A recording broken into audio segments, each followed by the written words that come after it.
Hi guys, I'm Anita and I'm back with another video. Today's video is going to be focused on April releases of 2018 that I am interested in. They are all mostly sci-fi and fantasy with one contemporary in there, so I'm gonna call it new April SFF releases, so that's why the video is called that.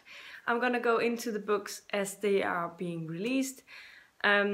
I mean, I don't think I'll be getting to all of them, but it's nice to know which books are coming out and which ones I have some interest in, and I'll be on the lookout for which I can get a hold of at the library or some of my other devices in the nearest future. And then there's some of them that I'm so excited about that I need to own my own copy at some point, but we'll see when that will happen.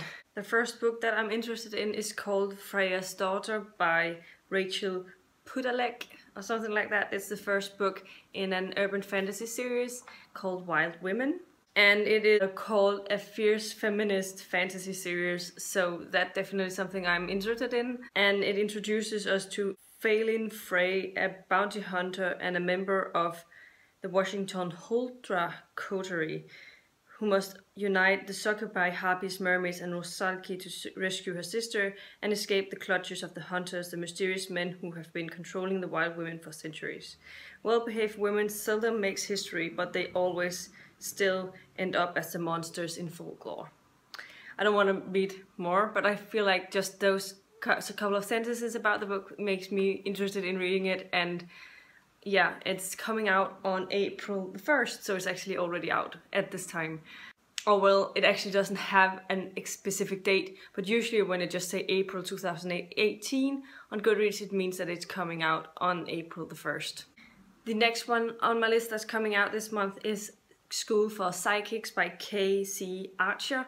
This is the first book in another series, and it follows a girl who figures out that she has some sort of psychological powers, and then she's being swept away to become part of this school and sort of learning about her powers and how to control them and stuff, I think. And that's sort of something that's just up my alley. I mean, I love boarding school settings, that sort of storyline, and hopefully this will not disappoint. It's actually a 20-something woman, so it may not be YA, so I'm gonna be reading the blurb. And trying a new series starring a funny, impulsive, and sometimes self-congratulatory young woman who discovers she has psychic abilities, and then she must decide whether she will use her skills for good or not. Teddy Cannon isn't your typical 20-something woman. She's resourceful, she's bright, she's scrappy, and she can also read people with uncanny precision. What she doesn't realize is that she's actually a psychic. When a series of bad decisions leads Teddy in a run-in with the police, a mysterious stranger intervenes. He invites her to apply to the School for Psychics, a facility hidden off the coast of San Francisco, where students are trained to like Delta Force operatives, and it's competitive, cutthroat, and highly secretive. They'll learn telepathy, telekinesis, investigative skills, and SWAT tactics. And if students survive that training, they go on to serve the highest levels of government, using their skills to protect America and the world.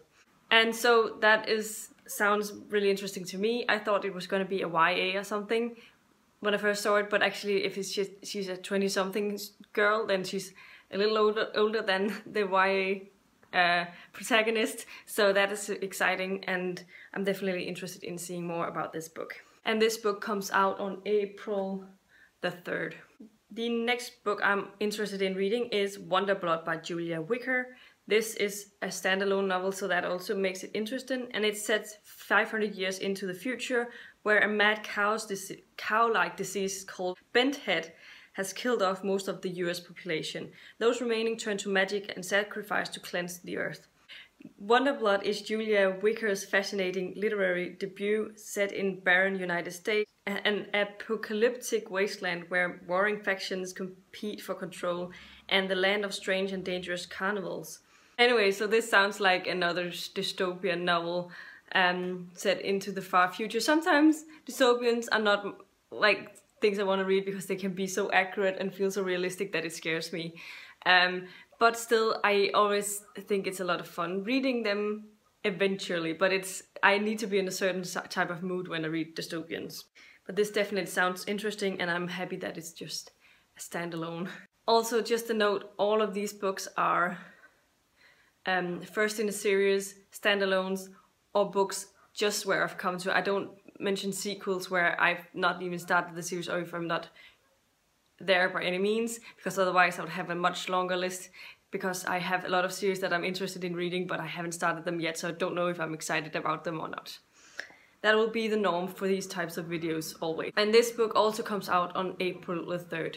The next book on my list of releases that comes out in April is Spaceup by Catherine M. Valente. This book has actually got a bit of a hype in the SFF community. The premise is that it's sort of like Eurovision set in space, and that is interesting. I mean, I have my opinions about the Eurovision. I don't always think it's the best thing ever, but it's a lot of fun watching it. I always end up watching it anyway, and the point system thing takes forever and it's too long and drawn out.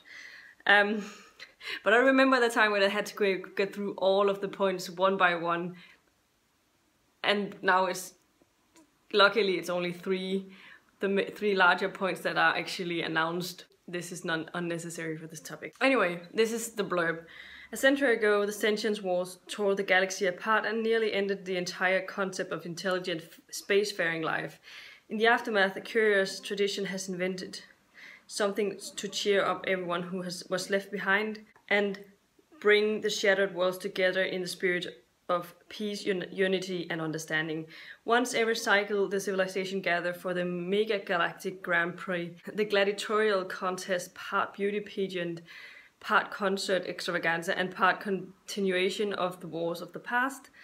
Instead of competing in orbital combat, the powerful species that survives face off a competition of song, dance or whatever they can be physically performed in an intergalactic talent show.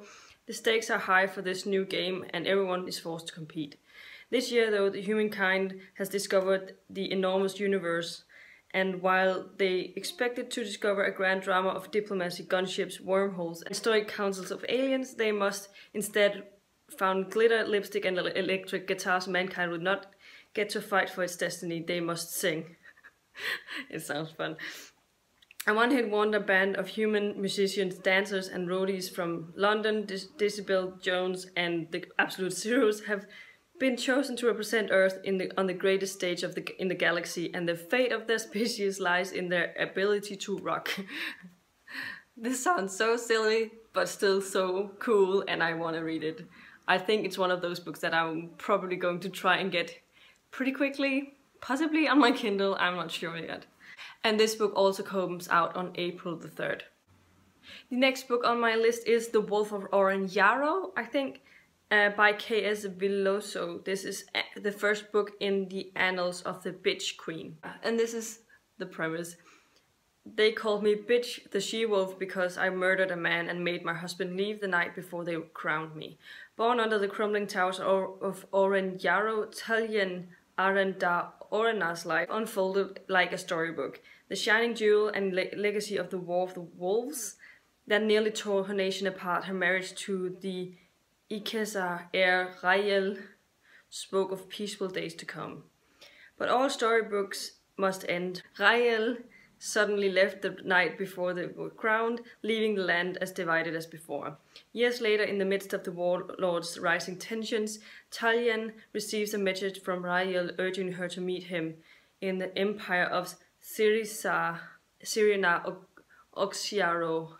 Why do they always have so fancy words in fantasy? An assassination attempt interrupts Talien's quest for reconciliation, sending the queen struggling in a strange and dangerous land. With betrayals in every twist and turn, she is forced to enlist the help of a con artist to survive and save her husband from the clutches of those who would seek to use him for their gain, if he would let her. So this is the start of a new fantasy series. It sounds interesting, yeah, and this one comes out on April the 5th. The next one I have written down on my list is Lost Gods by Micah Youngo. This is an epic fantasy kingdom inspired by African legends, and it's a young assassin that finds himself hunted by the brothers and sisters that he has trained alongside since birth. A teenage assassin is hunted by his own brotherhood as he seeks to uncover a supernatural conspiracy before it's too late. Nathan is one of the 5 adolescents trained to and raised together in a mysterious brotherhood of assassins known as the Shidaim.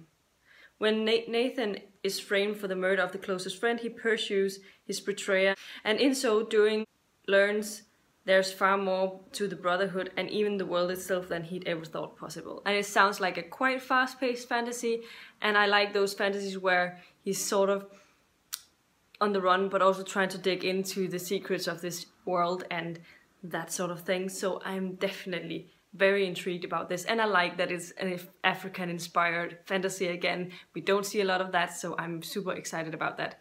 Just as much as I am about Children of Blood and Bone. I will get to that whenever my haul comes out at the library. And Lost Gods also come out on April the 5th. The next one is a young adult fantasy book, I think, so I'm not really sure about it, but it's called Ace of Shades by Amanda Foody, and this is the first book in the Shadow Game. And the blurbs is as follows: welcome to the City of Sin, where casino families reign, gangs infest the streets, and the secrets hide in every shadow. Anne Salter was raised as a proper young lady, and no lady would willingly visit New Reigns, the so-called City of Sin. But when her mother goes missing, Anne must leave her finishing school and her reputation behind to follow her mother's trail to the city where no one survives uncorrupted.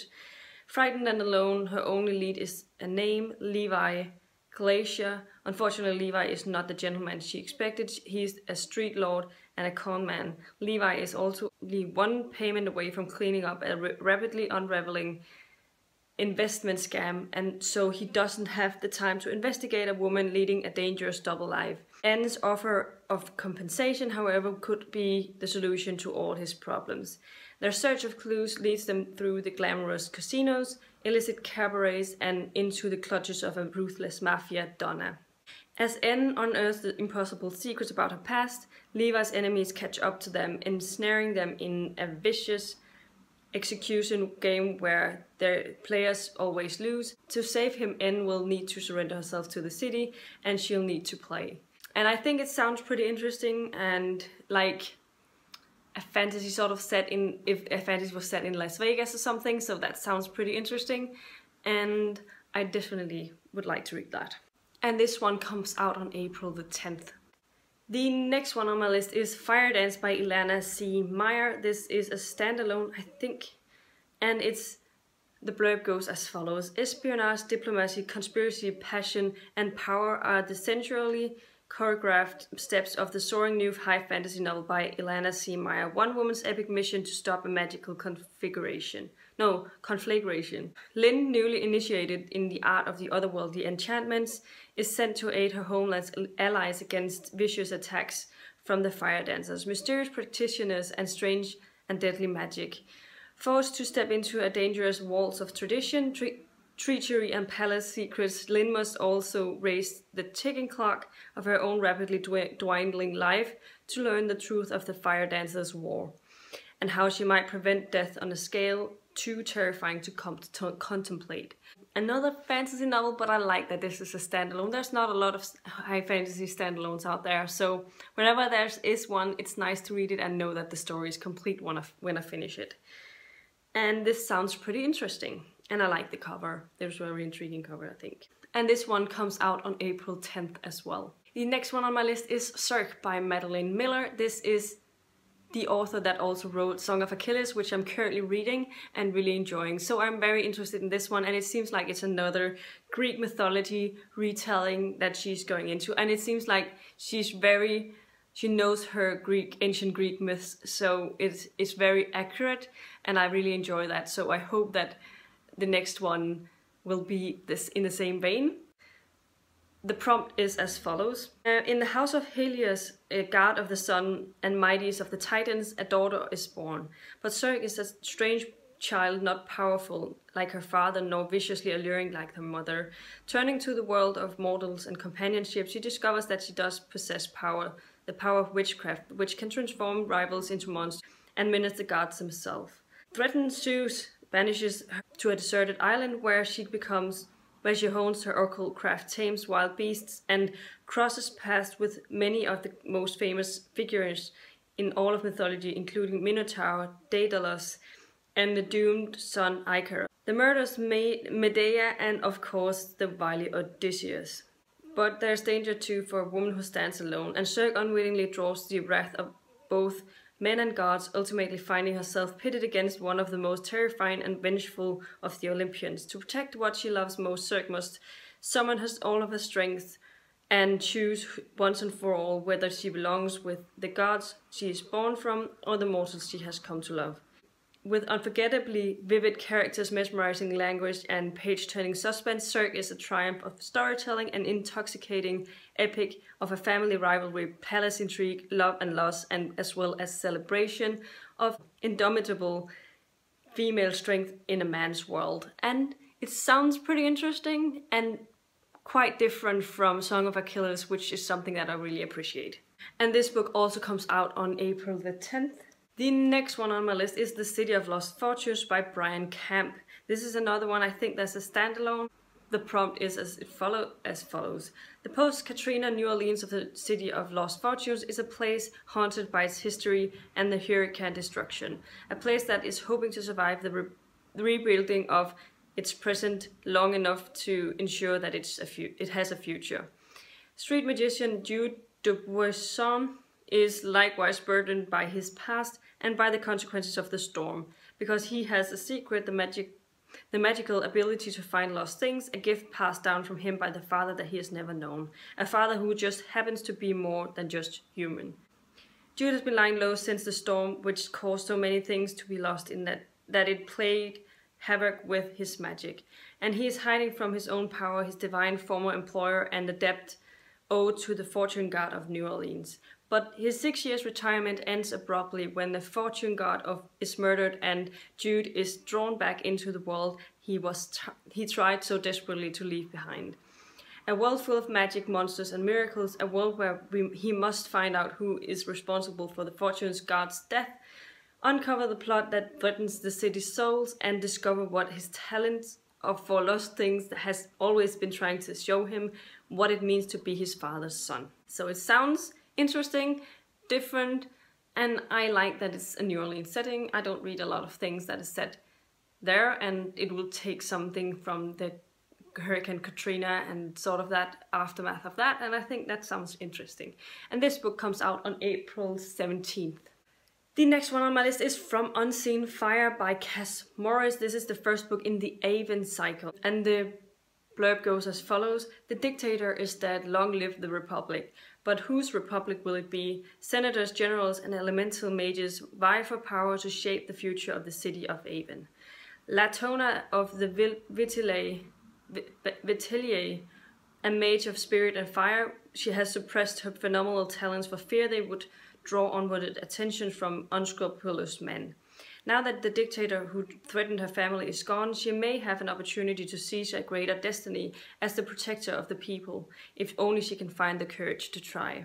Her siblings, a widow who conceals canny political mind in the guise of a frivolous socialite, a young prophetess learning to investigate a treacherous world, and a military tribune leading a dangerous expedition in the province of Iberia will be her allies as she builds a place for herself in this new world, against the objections of her husband, and the strictures of Avontan's society.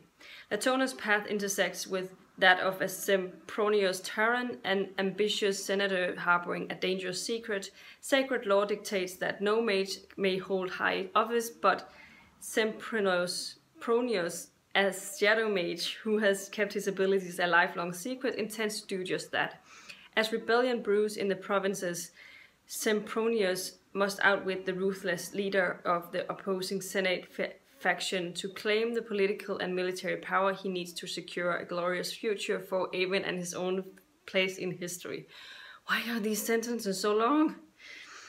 As politics draw them together and romance blossoms between them, Latona and Sempronius will use wit, charm, and magic to shape Avon's fate.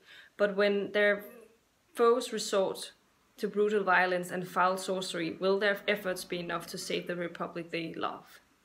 I think it sounds pretty interesting, and the cover is pretty intriguing, and this one comes out on April the 17th as well.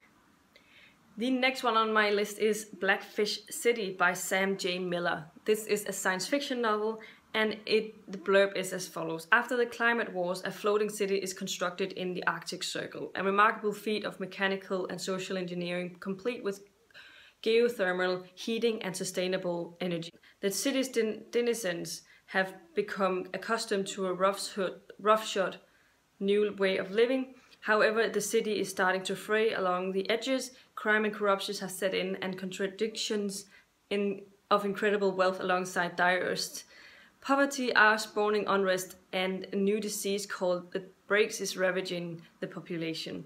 When a strange new visitor arrives, a woman riding an ochra with a polar bear at her side, the city is entranced.